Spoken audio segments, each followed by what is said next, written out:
ছাত্ৰ ছাত্ৰীসকল, আমি আজি বিদ্যালয়ত শনিবৰীয়া চৰা আমি আৰম্ভ কৰিব বিচাৰিছোঁ। আজি হ'ল ছেপ্টেম্বৰ মাহৰ 7 তাৰিখ, অৰ্থাৎ ছেপ্টেম্বৰ মাহৰ দ্বিতীয় সপ্তাহ। এই ছেপ্টেম্বৰ মাহৰ 7 তাৰিখৰ আমাৰ যি শনিবৰীয়া চৰা, এই শনিবৰীয়া চৰাৰ দিনপঞ্জী মতে আজি বিষয়টো তোমালোকে নিশ্চয় দেখিছা। বিষয়টো হৈছে আৰক্ষী, জিলা প্ৰশাসন, এম্বুলেন্স আদিৰ বিষয়ে পৰিচয় আৰু যোগাযোগৰ বিষয়ে আলোচনা। আমি এইবিলাক হ'ল একোটা জৰুৰীকালীন সহকাৰী সংস্থা বুলি কোৱা হয়।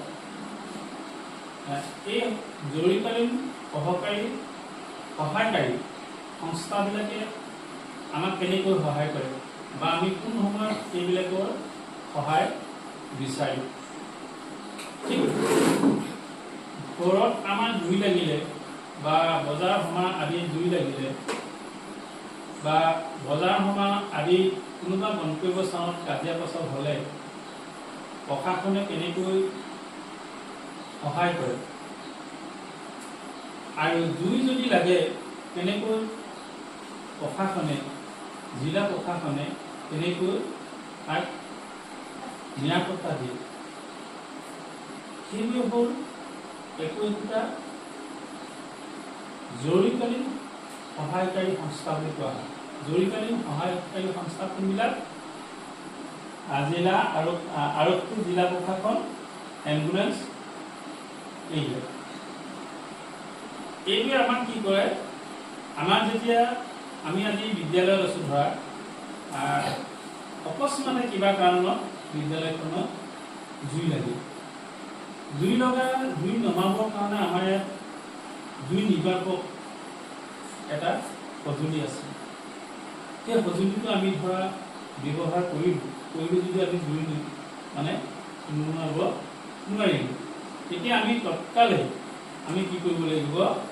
জিলা আৰক্ষী প্ৰশাসনক আমি খবৰ কৰিব লাগিব। আৰু আমাৰ বিদ্যালয়বিলাকত জিলা আৰক্ষী প্ৰশাসনৰ যোগাযোগ নম্বৰ আমাক দিয়া আছে, যিটো আমি ফায়াৰ ছেকশ্যন বুলি কওঁ। জুই নিৰ্বাপক বাহিনী, এই জুই নিৰ্বাপক বাহিনীও আমাক যোগাযোগৰ নম্বৰ দিয়া আছে। আমি তৎকালীনভাৱে জুই নিৰ্বাপক বাহিনীক আমি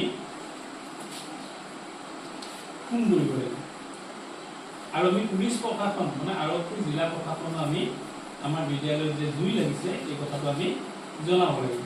তেতিয়া তেওঁলোকে ফোন কল সংগ্ৰহ কৰি তৎকালীনভাৱে আমাৰ বিদ্যালয়লৈ তেওঁলোক এই জুই নুমাবৰ কাৰণে তেওঁলোকৰ যি জুই নিৰ্বাপক গাড়ী আছে আৰু জিলা প্ৰশাসন আৰক্ষী বিভাগো যাতে এটা হুলস্থুলীয়া পৰিৱেশ নহয়, শান্তিপ্ৰিয়ভাৱে আমি যাতে জুইকুৰা নুমাব পাৰোঁ, তাৰ কাৰণে দুই পক্ষই আহি আমাক সহায় কৰিব। নহয় জানো? আমি সদায় এটা কথা লক্ষ্য কৰিব লাগে যে আমাক সহায় কৰিবৰ কাৰণে আৰক্ষী, জিলা প্ৰশাসন আছে আৰু কোনবিলাক আছে? আমাৰ জুই নিৰ্বাপক বাহিনী আছে। আৰু আমাক কোন আছে বাৰু জানা নেকি? এই যে কেতিয়াবা টি টি টি টি গৈ গাড়ী এখন যে দৌৰি আহে, খুব তীব্ৰ গতিত যে গাড়ী এখন আহে, সেইখন কি বাৰু? এম্বুলেন্স সেৱা বুলি কোৱা হয় না? সেই এম্বুলেন্স সেৱাখন কিহৰ কাৰণে আহে বাৰু? কোনোবাই ক'ব পাৰিবা নেকি? ধৰা খুব তৎকালীনভাৱে কোনোবা এজন ব্যক্তি এটা অসুস্থ হৈ গ'ল, বেমাৰ হ'ল, নহয় জানো? বেমাৰ হোৱাৰ পাছত সেই মানুহজন আমি ততাতৈয়াকৈ চিকিৎসালয়লৈ নিব লাগে। গতিকে আমাৰ হাতত টকা পইচা নাই বা আমাৰ ঘৰত ঘৰুৱা গাড়ী নাই, তেতিয়া আমি কি কৰিম? গতিকে আমি কি কৰিম? এই যিটো এম্বুলেন্স সেৱা বুলি কোৱা হয়, জনস্বাস্থ্য কাৰিকৰী বিভাগ, চিকিৎসালয়, আমি তৎকালীনকৈ আমাৰ এম্বুলেন্স সেৱাৰ এটা যোগাযোগৰ নম্বৰ আমাৰ হাতত থাকে। আমি সেই যোগাযোগ নম্বৰ আমি ফোন কৰিম যে মোৰ ঘৰত এজন ৰোগী, তৎকালীনভাৱে তেওঁ অসুস্থ হৈ পৰিছে, গতিকে আপোনালোকে এই 108 আমি কওঁ 108 নহয় জানো এই 108ৰ নম্বৰত আমি ফোন কৰি জনাম যে মোৰ ঘৰুৱা এজন ব্যক্তি অকস্মাতে তেওঁ অসুস্থ হৈ পৰিছে বা এক্সিডেণ্ট হৈছে বা কিবা কাৰণত মূৰ্ছা গৈছে হয় নহয় আমি ততাতৈয়াকৈ ফোন কৰি এই এম্বুলেন্স সেৱাৰ জৰিয়তে আমি চিকিৎসালয়লৈ নিয়াৰ ব্যৱস্থা কৰোঁ আমাৰ এইবিলাক হ'ল একোটা সহায়কাৰী সংস্থা ঠিক এম্বুলেন্স সেৱা আৰক্ষী প্ৰশাসন জুই নিৰাপদ বাহিনী এইখিনি কি হয় আমাৰ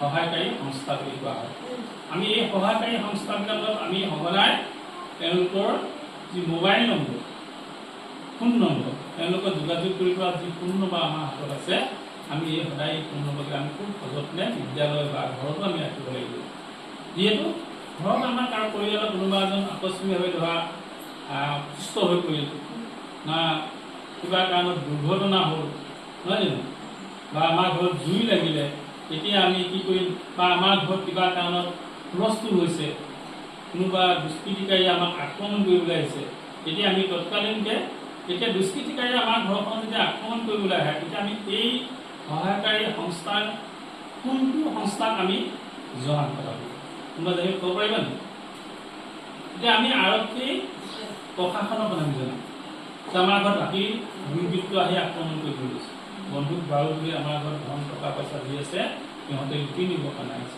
এতিয়া আমি কোনবিধ সহায়কাৰী সংস্থাক আমি জনাম যে আৰক্ষী প্ৰশাসন তেতিয়া আমি আৰক্ষী প্ৰশাসনলৈ আমি ফোন কৰিম যে মোৰ ঘৰত 10জনীয়া বা 15জনীয়া বা বহুত সংখ্যক এটা সজাতি দল বন্ধুক বাৰু লৈ মোৰ ঘৰত উপদ্ৰৱ কৰিছে বা টকা পইচা লুটি নিবৰ কাৰণে যত্ন কৰে তৎকালীনভাৱে আপোনালোকে আহি আমাক নিৰাপত্তা দিব লাগে আৰু তৎকালীনভাৱে তেওঁলোকে ফোন পাই আমাক নিৰাপত্তা দিবলৈ পুলিচ প্ৰশাসন মিলিটাৰীৰ সৈতে আমাৰ ঘৰত আহি উপস্থিত হ'ব আৰু আমি সেই দুষ্কৃতিকাৰীসকলক তেওঁলোকৰ হতুৱাই আমি ধৰাব পাৰিম নহয় জানো ঠিক জুই লাগিলে আমি কি কৰিম এতিয়া আমি পুলিচ প্ৰশাসন দিম নে এম্বুলেন্স সেৱা শুনাম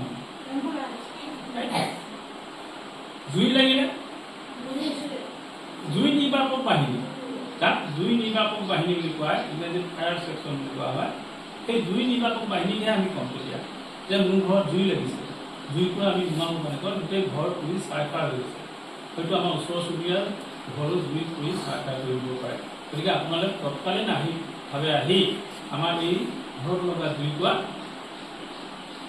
নুমুৱাব লাগে আৰু তেওঁলোকে খবৰটো পাই দৌৰা-দৌৰিকৈ আহি তেওঁলোকে কি লৈ আহিব লাগিব বন্ধুক পাত লৈ আহিবনে জুই নুমুৱাবলৈ কি লৈ আহিব পানী কিহত আনিব পকেটত ভৰাই আনিব একো না পানী টেংকাৰ হয় না টেংকাৰ গাড়ীত পানী লৈ আহিব আৰু জুই নুমুৱাবৰ কাৰণে কি গেছ ব্যৱহাৰ কৰা হয় কাৰ্বন ডাই অক্সাইড যুক্ত এখন গাড়ী আছে সেই গাড়ীখন লৈ আহিব আৰু তেওঁলোকৰ বাহিনী সেই অগ্নি নিৰ্বাপকৰ যিসকল বাহিনী সেই বাহিনীসকলে তৎকালীনভাৱে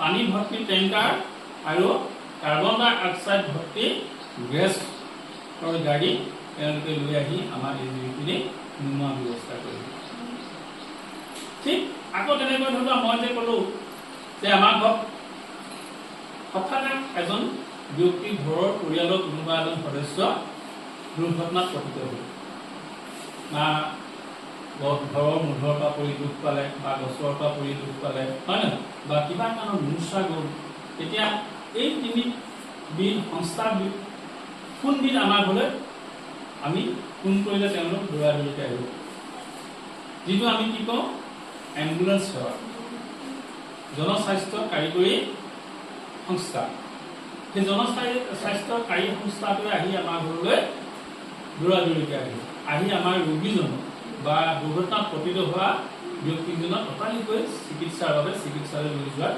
ব্যৱস্থা কৰিব এয়াই হ'ল আমাৰ জৰুৰীকালীন সহায়কাৰী সংস্থাৰ বিষয়ে আমি জানিবলগীয়া কথা আমি সদায় মনত ৰাখিব লাগিব যে আমাৰ এই যদি কিবা দুৰ্ঘটনা হয় বা ঘৰত জুই লাগে বা আমাক কোনোবাই আক্ৰমণ কৰিবলৈ আহে তেতিয়া আমি এই সকলক প্ৰতিহত কৰিবৰ কাৰণে আমি এই তিনি জৰুৰীকালীন সহায়কাৰী সংস্থাক আমি তৎকালীনভাৱে আমি খবৰ দিব লাগিব।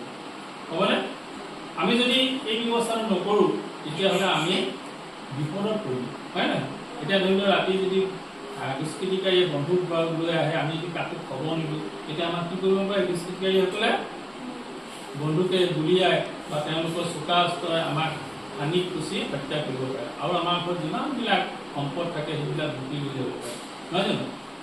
ঠিক তেনেকৈ আমাৰ যদি কোনোবা এজন ঘৰৰ সদস্য দুৰ্ঘটনাত পতিত হয়, যিকোনো ক্ষেত্ৰতে পতিত হয়, ধৰি লওক গছৰ পৰা পৰি তেওঁ কঁকাল মূৰ হাত ভৰি আদি ভাগে, নহয় জানো? তেতিয়া আমি যদি ততাতৈয়াকৈ এই এম্বুলেঞ্চ সেৱাক আমি জনস্বাস্থ্য কাৰিকৰী সংস্থাক আমি যদি খবৰ নিদিওঁ তেতিয়াহ'লে এই ব্যক্তিজন মৃত্যুমুখত পৰিব পাৰে। ঠিক তেনেকৈ আমাৰ ঘৰত জুই লাগিলে আমি অগ্নি নিৰ্বাপক বাহিনী যদি তথাপিতো আমি খবৰ নিদিওঁ তেতিয়া আমাৰ ঘৰ জুইৰে পুৰি ছাৰখাৰ কৰাৰ লগতে স্থানীয় ওচৰ চুবুৰীয়াসকলৰ ঘৰো জুইৰে পুৰি ছাৰখাৰ কৰিব পাৰে। গতিকে আমি এই বিপদসমূহৰ পৰা বাচিবৰ কাৰণে আমি এই তিনি সংস্থা সহায়কাৰী সংস্থাক আমি তৎকালীনভাৱে খবৰ দিব লাগিব। এইখিনি হ'ল আমি জানিবলগীয়া কথা আৰু তোমালোকক মই এইখিনি থুলমূলকৈ এই কথাখিনিয়ে আমি এই জৰুৰীকালীন সহায়কাৰী সংস্থাবোৰে আমাক কেনেকৈ সহায় কৰে, আমি তেওঁলোকক কেনেকৈ যোগাযোগ কৰিলে আমাৰ তৎকালীনভাৱে আমাৰ বিপদৰ পৰা আমি মুক্ত হ'ব পাৰিম, হয় নহয়? এই বিষয়ে তোমালোকক মই থুলমূলকৈ জনাম। ভৱিষ্যতে আৰু আমি এই জৰুৰীকালীন সংস্থাৰ বিষয়ে আৰু বহুত আছে, কিন্তু আমি তিনি সংস্থাৰ বিষয়ে আজি থুলমূলকৈ আলোচনা কৰিম। ভৱিষ্যতে আমি আৰু বহলাই আলোচনা কৰিম। এইখিনি হ'ল আজি শনিবাৰ 7 ছেপ্টেম্বৰৰ আমাৰ যি ঋণপঞ্জী, এই ঋণপঞ্জী কাৰ্যসূচীৰে তোমালোকক মই এইখিনি থুলমূলকৈ কৰোঁ। সকলোকে শেষত ধন্যবাদ জনাই আজি বিষয়বস্তু ইমানতে সামৰণি মাৰিছোঁ।